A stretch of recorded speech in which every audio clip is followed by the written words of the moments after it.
Mga banggiitang manggubat, mga tribo sa mga isog nga tao ug ang ilahang kulbahina mga ritual ug adunahang kultura. Kini ang istorya sa mga mamumunggot sa Cordillera, ang mga igorot.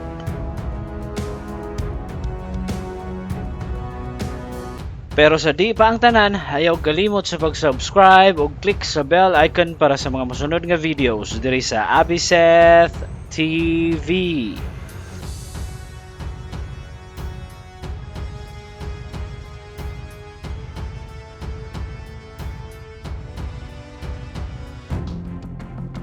Ang Cordillera Region kamaoy mga bukirang bahin sa isla sa Luzon kung diin ang mga tawo nga namuyo niining lugara kay ang mga igorot nga ilado kayo sa ilang hagdan-hagdan nga humayan ang ika-8 wonders sa kalibutan. Pero usa pa sa pagkailado nila sa ilahang rice terraces kay ang ilaha pong lahi nga tradisyon ang kulbahinam nga kultura nga lahi kayo sa ubang mga tribo sa Pilipinas, ang pagpamunggot og ulo nga para sa ilahang ritual. Sulod sa taas nga panahon, kontrolado o gipanguluhan sa mga katsila ang Pilipinas, hasta na pud ang mga Amerikano nga mao'y nipuli sa mga katsila sa pagdumala sa nasod. Mahuman nila mapalit ang Pilipinas sa mga katsila nga gisundan pud sa mga Hapon mahuman masakop ang nasod. Pero ang mga igorot sa Cordillera kay gawas nun kaayo sa mga mananakop tungod kay lisod kaayong sudlo ng ilang lugar. Usa pa niini kay ilado kaayo ang mga igorot sa patag nga mamunggutay ulo sa mga tawo nga mosaka sa ilahang mga bukid. Maong hadlok kaayo ang mga tawo nga mosaka sa teritoryo sa mga igorot, labi na ang mga mananakop. Usa ka beses gisuwayan og saka sa mga katsila ang mga bukid sa Cordillera para i-convert ang mga tawo sa lugar sa Katolisismo ug himuong subject sa hari sa Espanya ang mga igorot. Mingabot ang mga katsila niadtong 1760 sa lungsod sa Tungyo nga parte na sa Tuba Benguet karong panahona. Aduna dayon nahitabong gubat ang mga katsila batok sa mga igorot ug tungod sa mas superior nga armas sa mga katsila daghang nangamatay sa mga igorot sa ilahang unang pakigbatok sa mga mananakop. Giguba pod sa mga katsila ang usa sa pinakadakong komunidad sa mga igorot sa lugar.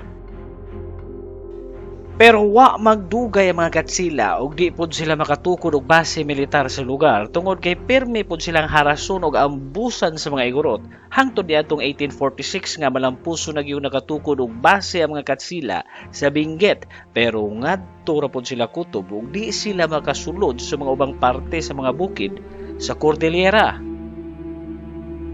Kadaghanan sa mga kontra sa mga igorot kay punggot gyud ang ulo gamit ang ilahang mga atsa nga buhi pa ang lawas bisan pa napunggot na ang ulo ug kung ang usa ka igorot warrior di makapunggot og ulo sa pakipagbatok tagaan kini kagayon nga makakuha og ulo sa mga patayng lawas nilang kontra ug dayong patikan nila ang lawas niini nga gitawag nila tsak-lag.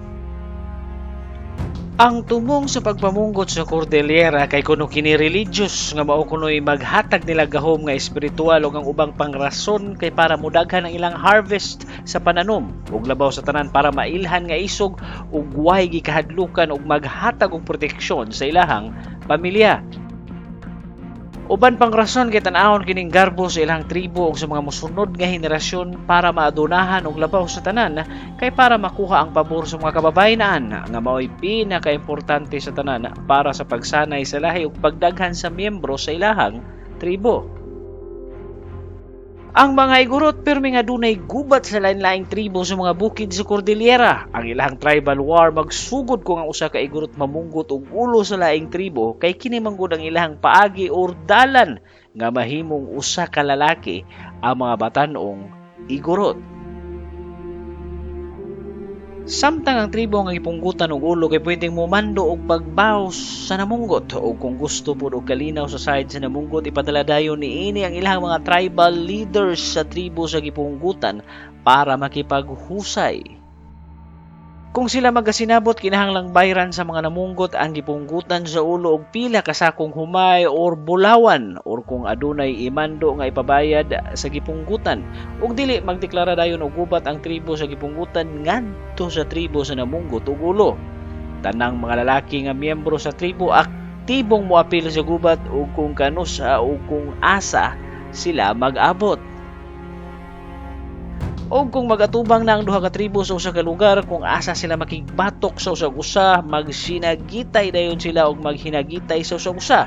Pero posible pang mapugngan ang maong gubat kung adunay mo surrender sa usa sa mga tribo ug usa sa ilang miyembro ang muduol sa pikas tribo nga magdalag manok or baboy para ihalad para sa kalinaw kung dawaton sa pikas tribo ang halad. Pero kung dili kini dawaton, magsugod dayon ang tinigbasay. Matod pa ni Albert Ernest Jenks sa iyang librong gisuwat, ang Dabuntok Igorot ni adtong 1905, iyang gihalugway ang hugna or away sa mga Igorot nga ang mga lalaking Igorot kuno kay makig-away gamit ang ilang mga tami nga kahoy, bangkaw ug atsa. Pwerte ra kunong dalia sa away nga mahitabo. Matod pa ni Jenks, usahay kuno inig atake dili mo diretso mubalik og atras, usahay magdungan og atake og kalit kaayo nga moatake, pero silang tanan kuno gagunit sa ilang mga tami nga kahoy kay masipyat punggot jud ang ilahang ulo. Ang mga bangkaw mo ay pinaka-epektibo sa ilang mga armas kay pwede kini iitsa sa ilang mga kontra bisag 30 feet ang gilayon ug human nila kini maitsa ipadayon nilang pag-atake gamit ang ilahang mga atsa. Usahay magbinatuay og bato ang mga naggubat para maigo ang ilahang mga kontra ug malipong para makuyapan, or kung dili kini madali og luwas mapunggutan dayon ulo sa kontra ang Igorot nga nakuyapan. Usahay kuno moabot og 30 minutos ang ilahang gubat, ang pinakataas kay usa ka oras. Dili kini mahuman og way mapunggutan sa bisan asa sa duha ka tribo nga nag-away, pero aduna pud kunoy moabot og tunga sa adlaw ilang pakigbatok sa usag-usa og pila ka ulo ang mga mapunggot. Kini mahitabo lamang kung ang duha ka tribo grabe og dako ang pagdumot sa usag-usa. Pero sa dihang niabot ang mga Amerikano sa rehiyon sa Cordillera, nagdala kinig daghang kalingawan sa mga Igorot ug imbis nga adunay tribal war nga mahitabo, ilahan na lang kining ipaagi sa duwa para mahusay og malikaya na ang barbaric kaayon lang tradisyon ang pagpamunggot. Og sa dihang naabot ang mga Hapon sa lugar para moatras sa gubat sa pangulo ni General Yamashita, giatake dayon kini sa mga Igorot nga nagresulta sa daghan gayong nangamatay nga mga Hapon nga gipunggutan ang mga ulo niini. Hangtod karon padayon gihapon nilang gibuhat ang pagpamunggot og ulo, pero kini sa usa na lang ka kahoy nga giukit sa ulo sa tawo, ang pinakakatapusang record nga naisuwat bahin sa pagpamunggot sa mga Igorot kay niadtong 1970 ug wa na kini mausbi. Diri na lang ko to, huwag ayaw kalimot sa pag-subscribe para sa mga musunod nga videos diri sa Abisat TV. Daghang salamat sa pagtanaw.